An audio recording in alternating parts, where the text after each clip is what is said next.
Today, Parliament convened to deliberate on the Budget Framework Paper, BFP, for the financial year 2025-2026, which was presented by the government.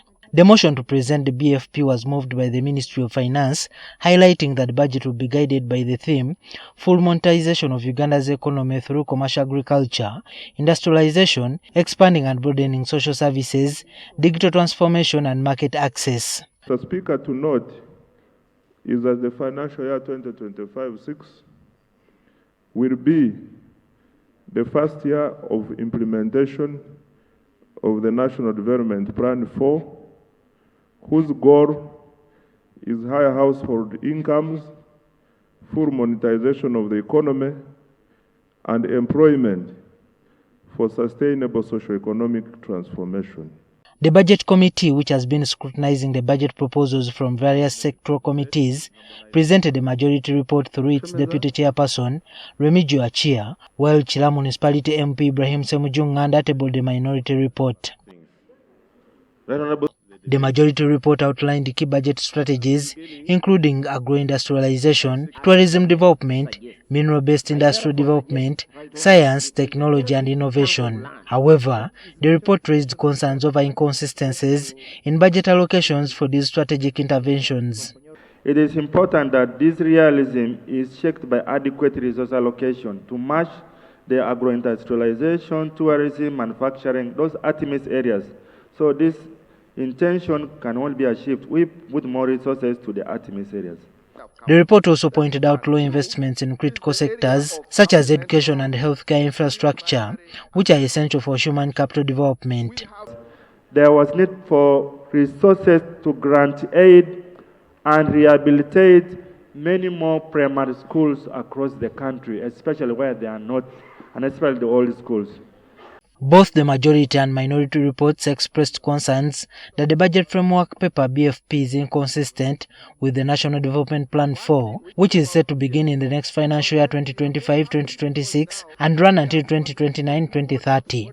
December 19, 2024, Minister of Finance presented to Parliament the Budget Framework Paper together with the draft National Development Plan, which is NDP4.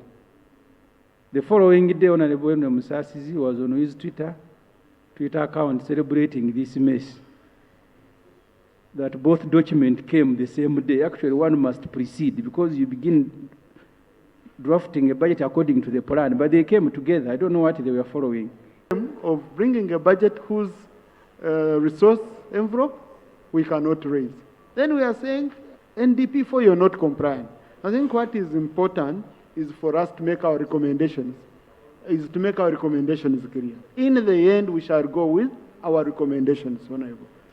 Ibrahim Semujunganda, in his minority report, criticized the 57.4 trillion shillings BFP, stating that it marks a major drop from the current financial year's budget of 52 trillion shillings.